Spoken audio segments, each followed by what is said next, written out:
রামচন্দ্র ঘোষ, কুলীন কায়স্থ, ময়মনসিংহ জেলার এক গ্রামে জন্ম। বয়স 40-এর কোঠায়। প্রথাগত শিক্ষা না থাকলেও মানুষটি ছিল বেশ চতুর। জমিদার গিরীন্দ্রনাথ রায়ের সেরেস্তায় 12 টাকা বেতনের সরকার সে। পরিবার বলতে কেবল স্ত্রী। রামচন্দ্র ছিল তার মনিবের অত্যন্ত বিশ্বস্ত এবং কাজের লোক। রামচন্দ্রের মনিব গিরীন্দ্রনাথ রায়। শরিকি বিবাদ ছিল তার জীবনের নিত্য সঙ্গী। দুই পক্ষের মধ্যে দেওয়ানি ফৌজদারি মামলা চলেছে বছরের পর বছর। এই বিবাদে শরিক নগেন্দ্রনাথ রায়ের সাথে তার চরম শত্রুতা। রামচন্দ্র ছিল গিরীন্দ্রনাথের প্রধান সাক্ষী। জমি দখল নিয়ে এক মামলায় নিম্ন আদালতে হেরে গিয়ে গিরীন্দ্রনাথ কলকাতা হাইকোর্টে আপিল করেন। নগেন্দ্রনাথও কোমর বেঁধে নামলেন। মামলা উপলক্ষে দুই পক্ষই কলকাতায় আস্তানা গেড়েছেন। গিরীন্দ্রনাথ দত্তর লেনে একটি ছোট দোতলা বাড়ি ভাড়া নিয়ে রামচন্দ্রকে সাথে নিয়ে থাকতে শুরু করেন। বাড়িটি অদ্ভুত। নিচে ঢোকার একটাই দরজা, যা সরাসরি রাস্তার দিকে। নিচে একটি ঘর, সেখানে শোতেন রামচন্দ্র। আর ঘরের ভেতরের কাঠের সিঁড়ি দিয়ে ওপরে গেলে আর একটি ঘর, সেখানে শোতেন স্বয়ং গিরীন্দ্রনাথ। টানা 2 দিন সওয়াল জবাবের পর অবশেষে হাইকোর্টে গিরীন্দ্রনাথ জয়ী হলেন। সন্ধ্যায় দুইজনে আনন্দ করতে করতে বাসায় ফিরলেন। রামচন্দ্র, অনেক যুদ্ধের পর রে, অনেক যুদ্ধের পর শেষ পর্যন্ত মা কালী খুব মুখ তুলে চেয়েছেন। কাল সকালেই আমরা কালীঘাটে যাব, বুঝলি? ষোড়শ প্রচারে মা মহামায়ার পুজো দেব। মা মহামায়া, মা মহামায়া। ঠিক বলেছেন কর্তা, কাল সকালেই যেতে হবে। মায়ের দয়াতেই সব হলো। 1295 সাল 20শে বৈশাখ। সে রাতে ছিল প্রচণ্ড গরম। ভোরের দিকে যখন একটু চোখ লেগে এসেছে, ঠিক তখনই কানে এলো সজোরে করাঘাত ও বাবু বাবু বলে চিৎকার। বাবু, ও বাবু, বাবু, দরজাটা খুলেন বাবু, দরজাটা খুলেন বাবু, ও বাবু। ঘুম ভেঙে দেখি একজন পুলিশ প্রহরী হাতে একটি চিঠি নিয়ে দাঁড়িয়ে। আমার ওপরওয়ালা অফিসার লিখেছেন, দত্তর লেনের 25 নম্বর বাড়িতে একটি মাথা কাটা দেহ পাওয়া গেছে। মনে করা হচ্ছে ওটা রামচন্দ্র ঘোষের। আমাকে তক্ষুনি ঘটনাস্থলে যাওয়ার নির্দেশ দেওয়া হলো।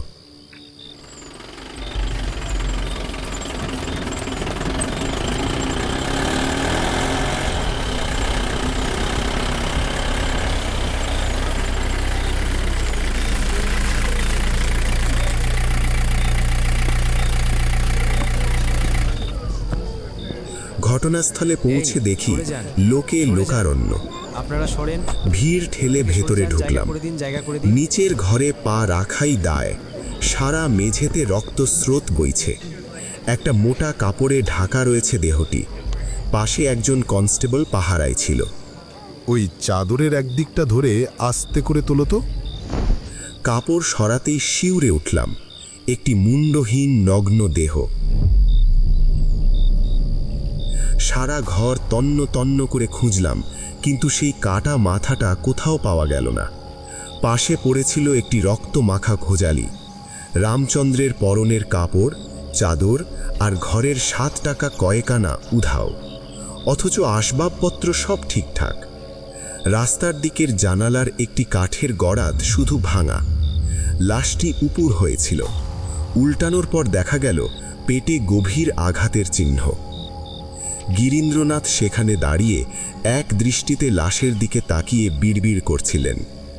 এটা কি করে সম্ভব? রামচন্দ্রের গায়ের রং যেমন ছিল এখন তো তেমন লাগছে না। মৃত্যুর পর ওকে যেন আরো বেশি কালো দেখাচ্ছে। এই ভয়াবহ হত্যার কথা ক্রমে চাউর হয়ে সবার কানেই গেল। সবাই জানতে পারল যে গিরীন্দ্রনাথের সরকার রামচন্দ্র ঘোষকে কেউ হত্যা করেছে, কেউ বলল গিরীন্দ্রনাথই তার সরকারকে হত্যা করেছে, কেউ বলল চোর মেরে গেছে, আর যারা সবার কাছে একটু বিবেচক ও বুদ্ধিমান বলে পরিচিত তারা বললেন যে এই হত্যা নগেন্দ্রনাথ ছাড়া আর কারো দ্বারা সম্ভব হতে পারে না। এইভাবে যার মনে যা আসতে লাগলো সে তাই বলতে লাগলো, যে যেমন বুঝলো সে অন্যকে তেমনই বোঝানোর চেষ্টা করতে লাগলো। নিচের ঘরের বিভৎসতা দেখে আমি উপরে গিরীন্দ্রনাথের ঘরে গেলাম। ঘরের আসবাব সব ঠিকই ছিল, কিন্তু দেওয়ালের গায়ে ঝোলানো ভোজালিটা নেই। এটি গিরীন্দ্রনাথেরই অস্ত্র। নিচে মৃতদেহের পাশে পাওয়া রক্তমাখা ভোজালিটা যখন তাকে দেখালাম তিনি চমকে উঠলেন। হ্যাঁ, এটা তো আমারই ভোজালি। কিন্তু এটা নিচে এলো কি করে? কে নিচে নিয়ে এলো? দারোগা বাবু, আমি তো বুঝতে পারছি না কি হচ্ছে এই সব। রামচন্দ্রকে কে মারলো? পরিস্থিতি জটিল। সদর দরজা ভেতর থেকে বন্ধ ছিল। বাড়ির ভেতরে কেবল তারা দুজন। গিরীন্দ্রনাথের ভোজালি দিয়ে খুন, সন্দেহ ওনার উপরেই যায়। কিন্তু খুনি উনি হলে জানালার গরাদ ভাঙা কেন? আর রামচন্দ্রের কাটা মাথাই বা কেন অদৃশ্য হবে? নিয়ম অনুযায়ী পুলিশ গিরীন্দ্রনাথকে নিয়ে বেশ টানাটানি করল, কিন্তু শেষ পর্যন্ত তাকে নির্দোষ মনে করে পুলিশ ছেড়ে দিল। এবার সন্দেহ গিয়ে পড়ল শত্রু নগেন্দ্রনাথের ওপর। নগেন্দ্রনাথের ঠিকানা খুঁজতে আমি ভবানীপুরে তার উকিল বাবুর কাছে গেলাম। আমি যখন উকিল মহাশয়ের বাড়িতে গিয়ে উপস্থিত হলাম তখন বেলা প্রায় 10টা। উকিলবাবু বেরসিক লোক। 1 ঘন্টা বসিয়ে রেখে শেষে বললেন অফিস ছাড়া এসব কাজ তিনি করেন না। আমি বুঝলাম উকিলবাবু বেতনের ব্যাপারে নিরাশ হওয়ায় এমন কোষ্টি কথাগুলি বলছেন। দুপুরে তার অফিসে গিয়ে মুহুরী বিজয়ের কাছ থেকে ঠিকানা জোগাড় করলাম। চিতপুরে নগেন্দ্রনাথের বাসায় গিয়ে দেখা পেলাম তার। তবে আমি কৌশল করে সরাসরি খুনের কথা এড়িয়ে গেলাম। নমস্কার নগেন্দ্রবাবু, কালকের মামলায় আপনি হেরে গেলেও এখন জেতার এক বড় রাস্তা পাওয়া গেছে। আপনার উকিলবাবু আমাকে পাঠিয়েছেন, তিনি অপেক্ষা করছেন। এখনই আমার সঙ্গে যেতে হবে। এই মোকদ্দমার তদন্তে যে সকল কর্মচারী নিযুক্ত হয়েছিলেন সকলেই নগেন্দ্রের অপেক্ষায় বসেছিলেন। নগেন্দ্রকে পেয়ে সকলেই সন্তুষ্ট হলেন। সকলেই তখন আপন আপন ক্ষমতা দেখানোর জন্য নগেন্দ্রকে নানা কথা জিজ্ঞাসা করতে লাগলেন। ঘটনাস্থলে এসেই নগেন্দ্রনাথের মুখ ফ্যাকাশে হয়ে গেল। মুন্ডহীন দেহটি দেখে তিনি এতটাই ভীত ও দিশেহারা হয়ে পড়লেন যে অসংলগ্ন উত্তর দিতে শুরু করলেন। এতে পুলিশের সন্দেহ আরও বাড়ল। তো আপনি বলছেন আপনি কিছুই জানেন না? আচ্ছা, গত রাতে আপনি কোথায় ছিলেন তার প্রমাণ দিতে পারবেন? হ্যাঁ, পারবো। আমি বাসাতেই ছিলাম। আমার চাকর মহেশ আর ওই রাধুনী উন্মেষ সাক্ষী আছে। সত্যতা যাচাই করতে আমরা নগেন্দ্রনাথের চিতপুরের বাসায় গেলাম। 3 জনকে আলাদা জায়গায় রেখে জেরা শুরু হলো। চাকর মহেশ তার মনিবের পক্ষ নিল। আমার মনিব সারা রাত বাসায় উপস্থিত ছিলেন। আমি সারা রাত বাবুর ঘরেই উপস্থিত ছিলাম। কিন্তু রাধুনী উমেশ যা বলল তাতে পাশা উল্টে গেল। গত রাতে প্রচণ্ড গরমে আমি বাইরে রাস্তার উপর বসেছিলাম। রাত 11টায় নগেন্দ্রবাবু বাইরে যান। তার আধ ঘন্টা পর মহেশও বের হয়। রাত 2টো পর্যন্ত আমি ওদের আশায় দরজা খুলে বসেছিলাম। পরে যখন দেখলাম কেউই ফিরল না, তখন দরজা বন্ধ করে আমি শুয়ে পড়ি। রাত 4টের সময় মহেশ ফেরে, আর বাবু ফেরেন আজ সকাল 7টায়। ধরা পড়ে গিয়ে নগেন্দ্রনাথ এবার আসল কথা স্বীকার করলেন। আগে যেসব কথা আমি বলেছি তার সবই মিথ্যে। লোকলজ্জার ভয় পড়ে কেবল আমি মিথ্যে কথা বলেছি। উন্মেষ যা বলেছে তা অনুমান মাত্র, মিথ্যে নয়। গত রাতে খাওয়া দাওয়ারের পর আমি বাইরে গিয়েছিলাম। এ কথা সত্যি যে রাতে আমি ওই সোনাগাছির ওই ওটাকে বুঝতে পারছেন তো, মানে ওই হরি বেশ্যা হরি, ওর বাড়িতেই ছিলাম। আজ সকালে সেখান থেকে আমি উঠে এসেছি। হরি সামান্য বেশ্যা মাত্র। ভয় পেয়ে তার বাড়িতে আমি থাকবার কথা অস্বীকার করি। এই জন্যই আমি সে কথা আগে গোপন করেছিলাম। বিশেষ করে আমার চরিত্রের কথা সবাই জানতে পারবে বলেও এ কথাকে আমি প্রকাশ করতে সাহস পাইনি আর কি। এখন দেখছি যে এই খুনের মামলার সন্দেহ ক্রমেই আমার ওপর এসে পড়ছে। সুতরাং এখন আর লোকলজ্জা ত্যাগ করে আসল কথাটাই বলা ভালো। না না না হুজুর, বাবু আর আমি সারা রাত বাসাতেই ছিলাম। উমেশ মিথ্যা কথা বলছে, আর বাবুও ভয় হয়তো ভুলভালই বলছেন। অদ্ভুত দোটানা। চাকর বলছে বাড়িতে ছিল, মনিব বলছেন বেশ্যালয়ে ছিলেন। সত্যিটা জানতে আমাদের সোনাগাছিতে যাওয়া দরকার হয়ে পড়ল।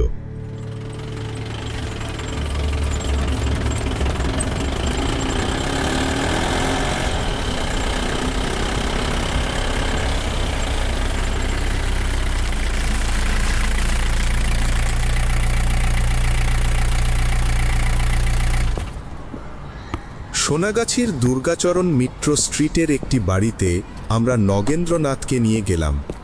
সামনে এলেন স্থূলকায় এক মহিলা, বাড়িওয়ালি খেমা মাসি। হাতে তার হরি নামের ঝুলি। তা বলি, তোমরা কি চাও বাপু? কার খোঁজে একেবারে হুট করে বাড়ির ভেতর ঢুকে পড়লে শুনি? এই স্ত্রীলোকটি কে তার পরিচয় দেওয়া দরকার। ইনি এই বাড়ির মালকিন। লোকে একে খেমা বাড়িওয়ালি বলে ডাকে। খেমার বয়স 55-র কম নয়। গায়ের রং ফর্সা, কিন্তু শরীরটা বেশ মোটা।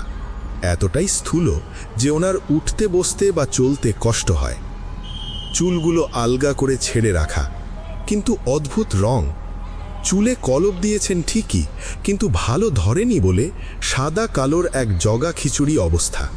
পরনে চওড়া কালো পাড়ের শিমলার মিহি সুতি শাড়ি, হাতে সোনার বলয় আর অনন্ত, গলায় সোনার হেলেহার, কোমরে গোট, নাকে চন্দনের রসকলি কাটা, পায়ে আলতা, আর ডান হাতে একটি হরি নামের ঝুলি।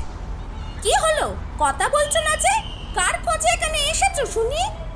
আমরা হরি নামের একজনের সাথে দেখা করতে এসেছি। তাকে কিছু জিজ্ঞাসা করার আছে। হরি? হরি আবার কি? আমার বাড়িতে তো হরি নামে কেউ থাকে না বাবু। এই বাবুটিকেও আমরা কখনো দেখিনি। এই মেয়েটাই হরি।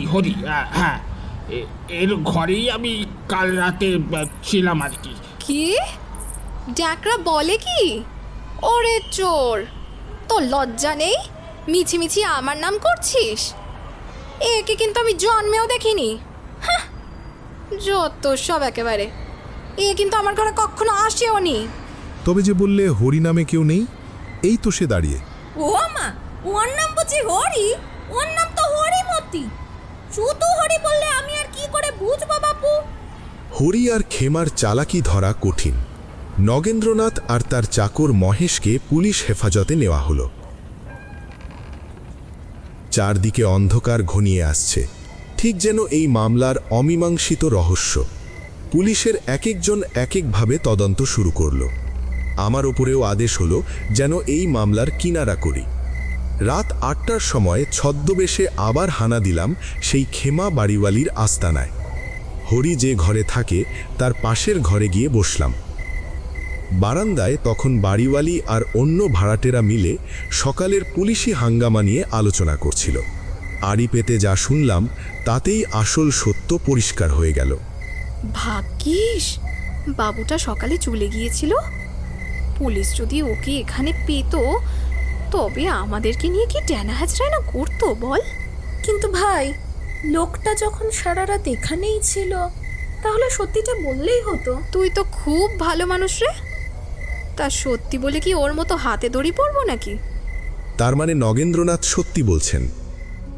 রাত 11টায় যখন খুনের ঘটনাস্থলে ফিরলাম, দেখলাম অন্য পুলিশ অফিসাররা তখনও নগেন্দ্র আর মহেশকে জেরা করে নাজেহাল করছে। দেখুন নগেনবাবু, সত্যিটা স্বীকার করে নিলেই আপনার মঙ্গল। মিথ্যে বলে বিপদে পড়বেন না, আর আমাদেরও সময় নষ্ট করবেন না। একরার অর্থাৎ দোষ স্বীকার করলে যে বেঁচে যাবেন, তার কত উদাহরণ দেব আপনাকে। এই তো সেদিনের খুনি আসামিকেও আমি বাঁচিয়ে দিয়েছি। সত্যিটা বলে দিন, নিষ্কৃতি পেয়ে যাবেন। আরে বিশ্বাস করুন বাবু, আমি বাড়িতে ছিলাম না। রাতটা আমি মেয়েটার বাড়িতেই কাটিয়েছি। শুধুমাত্র লোক লজ্জার ভয়েতেই কথাটা আগে আমি স্বীকার করতে পারিনি। এখন তো স্বীকার করছি, এখন তো বিশ্বাস করুন। কি জ্বালা! কেউ মিথ্যে গল্পের জাল বুনছে, কেউ বা মিষ্টি কথায় ভোলানোর চেষ্টা করছে। যে যেভাবে পারছে জেরা চালিয়ে যাচ্ছে। আমি যখন সেখানে পৌঁছলাম তখন এই নাটকই চলছিল। আমি সোজা আমার ওপরওয়ালা সেই ইংরেজ কর্মকর্তার কাছে গেলাম এবং সোনাগাছিতে যা যা ঘটেছে তার সবটা ওনাকে খুলে বললাম। কেউ ওনার কথা বিশ্বাস করল না। অফিসাররা কেউ টোপ দিচ্ছে, কেউ বা ভয় দেখাচ্ছে। আমি সোজা আমার ইংরেজ ওপরওয়ালার কাছে গিয়ে সোনাগাছির সব কথা খুলে বললাম। সাহেব আমার কথায় রাজি হলেন। ওনার মনেও বিশ্বাস হলো যে ওরা নির্দোষ, কিন্তু তৎক্ষণাৎ ওদের ছেড়ে দেওয়া সম্ভব ছিল না। তবে থানায় না নিয়ে গিয়ে সেই বাড়িতেই রাতটুকু থাকার অনুমতি দেওয়া হলো। আমরা ঠিক করলাম রামচন্দ্র ঘোষের বাড়িতে তার স্ত্রীর নামে টেলিগ্রাম পাঠানো হবে। তাতে লেখা হলো, আপনার স্বামী মারা গেছেন, খবর পাওয়া মাত্র এখানে চলে আসুন। এখানে এলেই সব জানতে পারবেন। গিরীন্দ্রনাথও একইভাবে আরেকটি টেলিগ্রাম পাঠিয়ে তাকে আসার জন্য বিশেষ অনুরোধ করলেন। উদ্দেশ্য একটাই, রামচন্দ্রের স্ত্রীকে কলকাতায় আনা। রাত ফুরিয়ে সকাল হলো, আবার শুরু হলো তদন্ত। সবাই নিজের নিজের বুদ্ধি আর সন্দেহ অনুযায়ী কাজ শুরু করলেন। যাদের সন্দেহ নগেন্দ্রনাথ আর তার চাকরের ওপর, তারা সেই পথেই এগোলেন। আবার যাদের সন্দেহ গিরীন্দ্রনাথের দিকে, তারা ওনাকে নজরে রাখলেন। শুধু আমি কোনো পথই খুঁজে পাচ্ছিলাম না। কারোর ওপরই মন থেকে সন্দেহ আসছিল না বলে আমি চুপচাপ বসে অন্যদের কাজ দেখতে লাগলাম আর ভাবতে লাগলাম কি করা যায়। তদন্তের 7 দিন কেটে গেল। আশ্চর্যের বিষয়, টেলিগ্রাম পেয়েও রামচন্দ্রের স্ত্রীর কোনো দেখা নেই।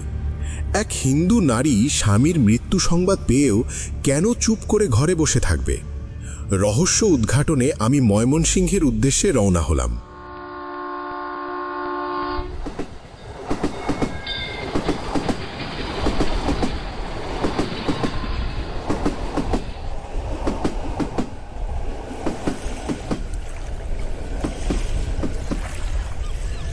চারদিকে বালুরাশি, তার মাঝখানে আমাদের ট্রেন দাঁড়িয়ে, আর সামনে সেই বিশাল পদ্মা। তার কি অহংকার!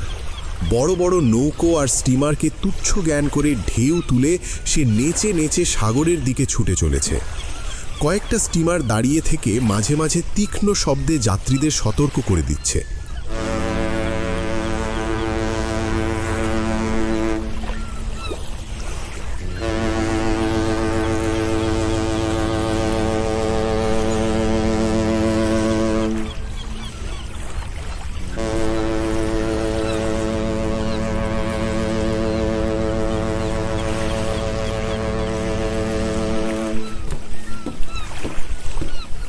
আমরা কাঠের অস্থায়ী পথ দিয়ে হেঁটে একটা স্টিমারে উঠলাম।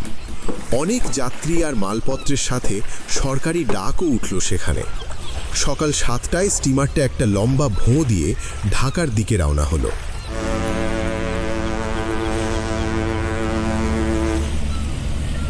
পদ্মার প্রবল স্রোত কেটে দুলতে দুলতে আমরা চললাম।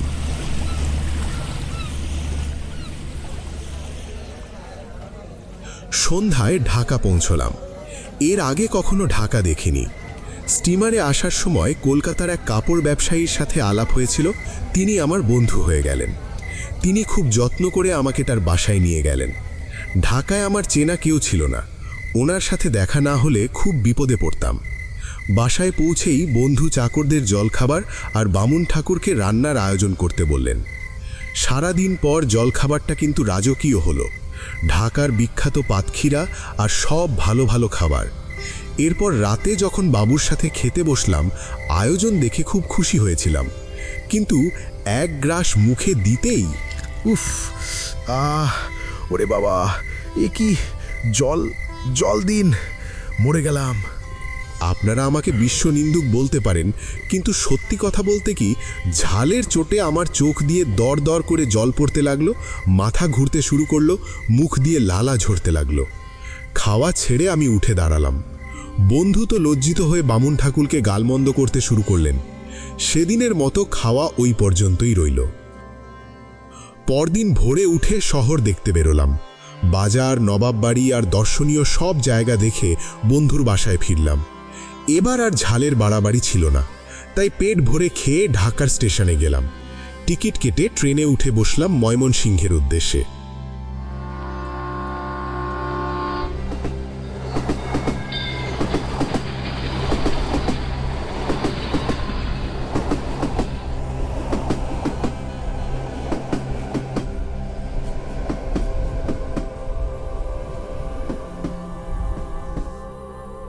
ঢাকা হয়ে পরদিন রাতে ময়মনসিংহে পৌঁছলাম। রামচন্দ্রের গ্রামে গিয়ে নায়েব মশাইয়ের কাছারিতে উঠলাম। নায়েব মশাইয়ের বাসায় গিয়ে ওনাকে চিনতে একটুও কষ্ট হলো না। সেই বিশাল ভুঁড়ি, ফর্সির নল আর তাকিয়া দেখেই বুঝে নিলাম তিনিই নায়েব।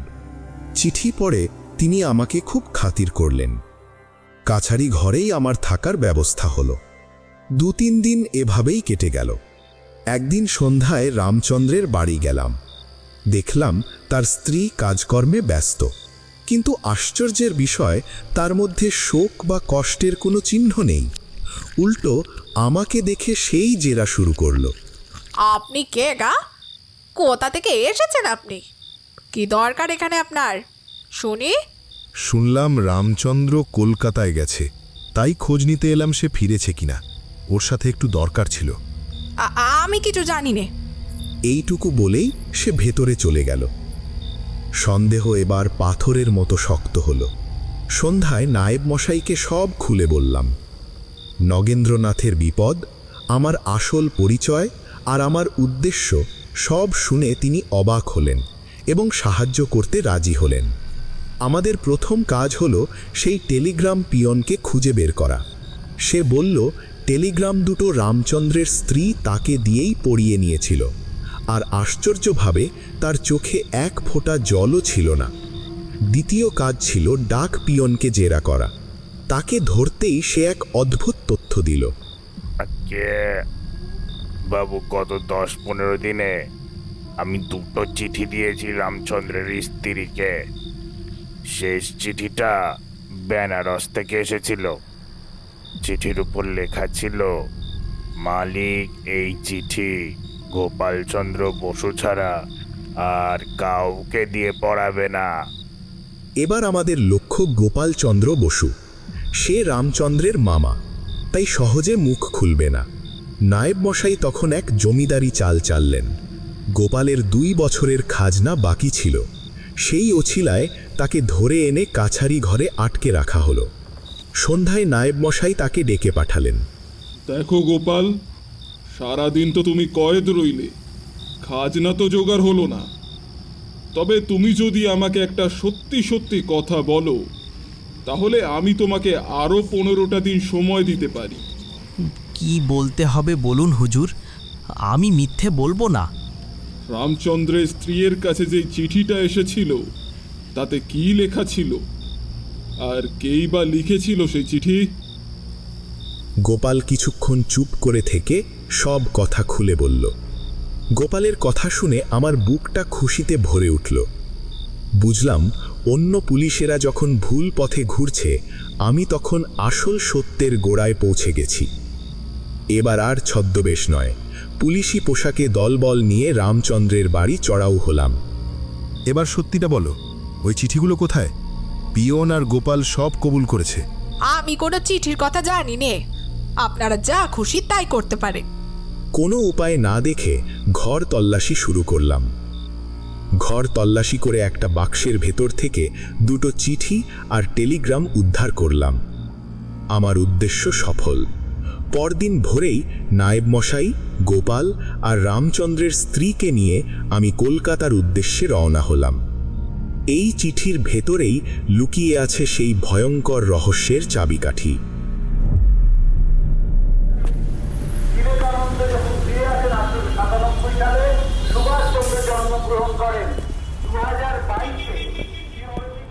আমরা সবাই ঠিক সময়ে কলকাতায় ফিরে এলাম।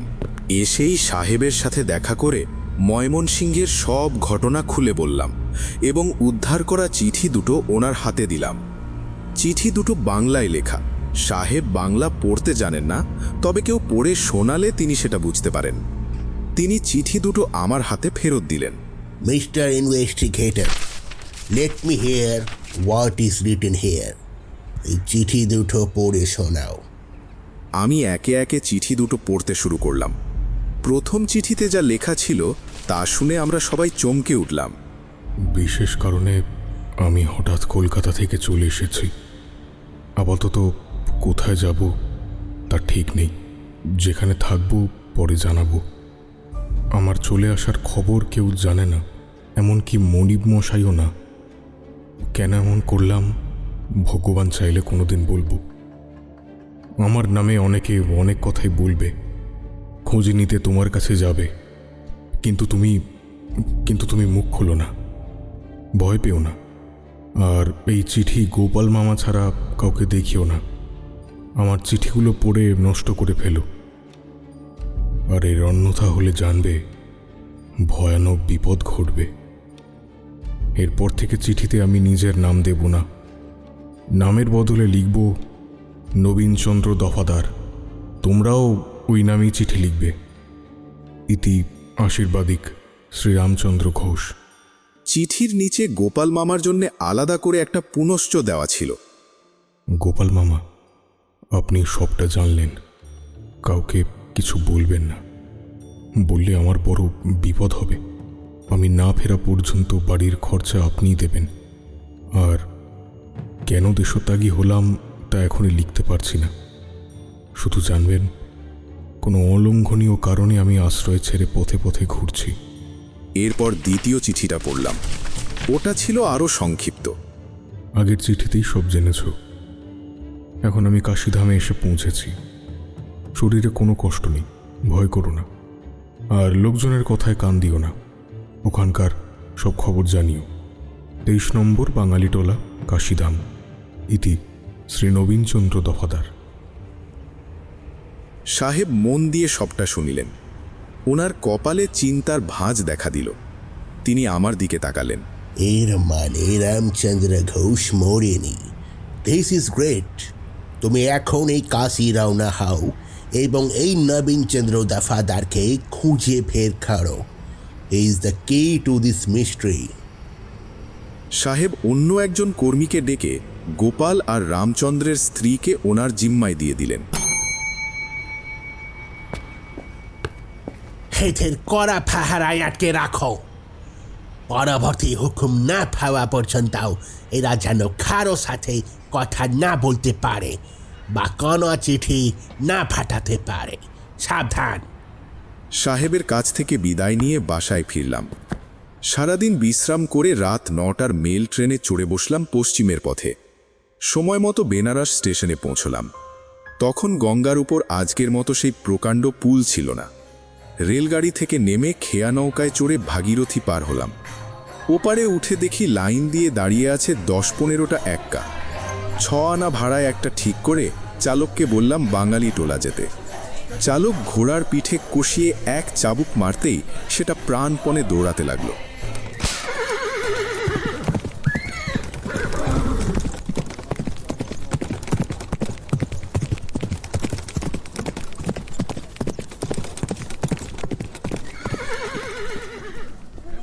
চকের কাছে যখন পৌঁছলাম তখন বড় একটা বাড়ির সামনে এক পুলিশ প্রহরীকে দেখে চালককে জিজ্ঞেস করলাম, এটা কার বাড়ি? সে বলল, এটা কাশীর সদর থানা। আমি জিনিসপত্র সেখানে রেখে কোতোয়াল সাহেবকে নিজের সামান্য পরিচয় দিয়ে আবার এক্কায় উঠলাম।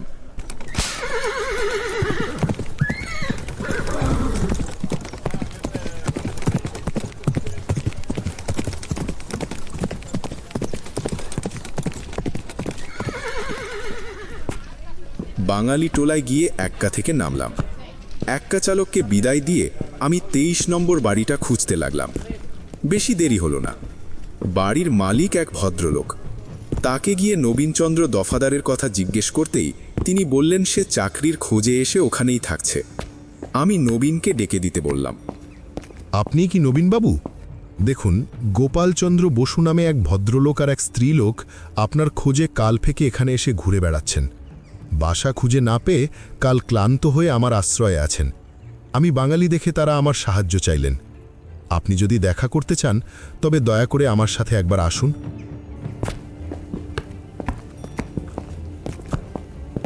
নবীনচন্দ্র ওরফে রামচন্দ্র অত্যন্ত চতুর লোক, কিন্তু আজ সে আমার জালে ধরা দিল। বিনা বাক্য ব্যয়ে আমার সাথে হাঁটা দিল সে। আমি তাকে সোজা নিয়ে গেলাম সেই সদর থানায়। থানায় পা দিতেই রামচন্দ্র বুঝে গেল সে এবার ফেঁসে গেছে। রামচন্দ্র, কতদিন ধরে এখানে আছো? কাকে রামচন্দ্র বলছেন মশাই? আমার নাম শ্রী নবীনচন্দ্র দফাদার। ভুল করছেন আপনি। আমি আর কথা বাড়ালাম না, কোতোয়াল সাহেবকে বলে ওকে হাজতখানায় পুরে দিলাম।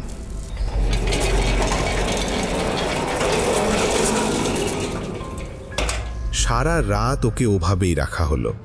পরদিন সকালে যখন ওকে বের করলাম, দেখলাম ওর মুখ শুকিয়ে গেছে, সেই চতুরতা আর নেই। জানলাম কাল সারাদিন ওর খাওয়া হয়নি। বাজার থেকে খাবার আনিয়ে খাওয়ানোর পর আমি আবার ওর সামনে বসলাম। কি হে নবীন, এবার বলো, নামটা রামচন্দ্র নাকি নবীন? আগে আমার নাম নবীনই বটে। আচ্ছা নবীন, তবে দেখো তো এই চিঠিটা কার লেখা? হ্যাঁ, এটা তো আমারই লেখা। আমার নামও সই করা আছে। এবার বুঝতে পারছেন তো যে আমার নাম নবীন। আর এই চিঠিটা একটু দেখো তো। চিঠিটা দেখেই রামচন্দ্র কাঁপতে শুরু করলো। তার মুখ ম্লান হয়ে গেল। হাত থেকে চিঠিটা খসে মাটিতে পড়ে গেল। আমি বুঝলাম মোক্ষম চাল দেওয়া হয়েছে। রামচন্দ্র, লুকিয়েও কোনো লাভ নেই, আমরা সব জেনে গেছি। তোমার স্ত্রীকে আমরা আটক করেছি, তার কাছ থেকেই এই চিঠি পেয়েছি। যদি বাঁচতে চাও তবে সব সত্যি বলো, নতুবা কপালে কি আছে তা আমি বলতে পারবো না। দোহাই মশাই, আপনারা পুলিশের মানুষ, আমাকে আর কষ্ট দেবেন না। আপনারা যদি মারধর না করেন, আমি সব কথা খুলে বলছি। আমার কপালে যা আছে তাই হবে, শুধু পীড়ন করবেন না। মনে মনে ভাবলাম, যাক, এবার রহস্যের জট খুলবে। ওই মুন্ডহীন লাশটা কার, কে খুন করলো, আর মাথাটাই বা কোথায় গেল, সব এবার জানা যাবে। ঠিক আছে রামচন্দ্র, তুমি সব সত্যি বললে আমি তোমাকে যথাসাধ্য সাহায্য করার চেষ্টা করব। এবার বলো, আসলে কি ঘটেছিল? ঠিক আছে হুজুর, আমি যা জানি সব বলছি, মন দিয়ে শুনুন। রামচন্দ্র এবার মুখ খুলল। তার প্রতিটি কথা যেন এক একটি রহস্যের জট খুলে দিচ্ছিল।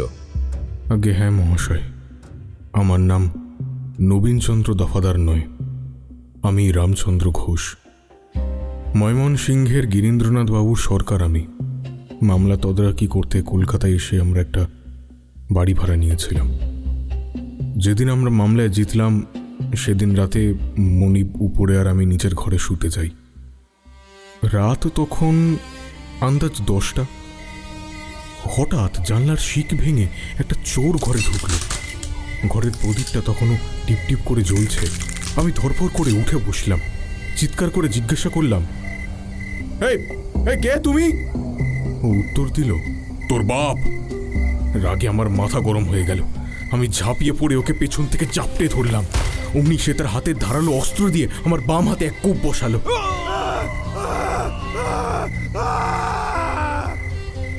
ওই ক্ষতটাই কি এখন তোমার হাতে দেখছি? আগে হ্যাঁ হুজুর, এই দেখুন, এখনো শুকায়নি। যন্ত্রণাকে ছেড়ে দিলাম, কিন্তু ক্রোধান্ধ হয়ে বিছানার পাশে রাখা ভোজালিটা তুলে নিয়ে ওকে সজোরে এক কোপ মারলাম। ও মাগো, মরলেম গো বলে সেখানে মুখ থুবড়ে পড়ে গেল। দেখলাম জানলা দিয়ে আরো 2-3 জন ঘরে ঢুকলো। আমি ভয়ে সিঁড়ির পিছনে গিয়ে লুকিয়ে পড়লাম। ওরা প্রদীপ জেলে দেখলো ওদের সঙ্গী মারা গেছে, নারী ভড়ি সব বেরিয়ে এসেছে। তখন একজন বলল, লাশ এখানে থাকলে পুলিশ আমাদের চিনে ফেলবে, তার চেয়ে মুন্ডুটা কেটে নিয়ে যাই চল, তবে আর কেউ একে চিনতে পারবে না। ওরা ওর মাথাটা কেটে আর ওদের অস্ত্রশস্ত্র সঙ্গে নিয়ে চম্পট দিল। আমি ভয় সিঁটিয়ে রইলাম। ভাবলাম নিজের হাতে লোকটাকে মেরেছি, পুলিশ তো আমাকেই ফাঁসি দেবে। তাই তাই প্রাণের ভয় আমি জানলার পথে পালিয়ে এই কাশিতে এসে লুকাই। এই হলো আসল ঘটনা। রামচন্দ্র, তুমি বললে ভোজালিটা বিছানার পাশে ছিল, কিন্তু ওটা তো তোমার মনিবের ঘরে ওপরে থাকার কথা। আগে হুজুর, আমি মিথ্যে বলিনি। সকালে কিছু কাটার জন্য আমি ওটা নিচে এনেছিলাম। মনিব তখন ঘরে ছিলেন না, তাই উনি সেটা জানতেন না। বেনারসের ম্যাজিস্ট্রেটের কাছে রামচন্দ্রকে নিয়ে গেলাম। ম্যাজিস্ট্রেট তাকে সব বুঝিয়ে বললেন। রামচন্দ্র, তুমি কি স্বেচ্ছায় কিছু বলতে চাও?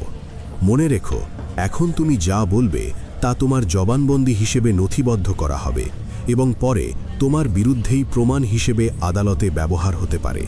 তাই ভেবেচিন্তে উত্তর দাও। না মহাশয়, তবে আমি এখন কিছু বলবো না। যা বলার শেষ বিচারের সময় বলবো। ঠিক আছে, আসামি এখনই কিছু বলতে না চাইলে তাকে জোর করা যাবে না। তবে যেহেতু এই খুনের মামলার তদন্ত কলকাতায় চলছে এবং মূল ঘটনা সেখানেই ঘটেছে, তাই আমি আদেশ দিচ্ছি আসামি রামচন্দ্র ঘোষকে অবিলম্বে পুলিশি পাহারায় কলকাতায় পাঠানো হোক। ম্যাজিস্ট্রেট রামচন্দ্রকে কলকাতায় পাঠানোর আদেশ দিলেন। কলকাতায় যখন পৌঁছলাম, গিরীন্দ্রনাথ তাকে রামচন্দ্র বলে চিনে নিলেন। যে মানুষটাকে সবাই মরা ভেবেছিল, তাকে জ্যান্ত দেখে পুলিশের বড় কর্তারা তো অবাক। সাহেব আমার উপর খুব খুশি হলেন। মামলা চলল, কিন্তু রামচন্দ্র ততক্ষণে তার উকিলের বুদ্ধি পেয়ে গেছে। সে এখন আর নিজেকে খুনি বলছে না। সাহেবের কাছে সে নতুন গল্প ভাদল। আগে সাহেব, আমি সিঁড়ির আড়ালে লুকিয়েছিলাম। দেখলাম 4 জন চোর ঘরে ঢুকে নিজেদের মধ্যে মারামারি শুরু করলো। কে ওপরের ঘরে যাবে এই নিয়ে বিবাদে একজন আরেকজনকে ভোজালি দিয়ে পেটে আঘাত করলো।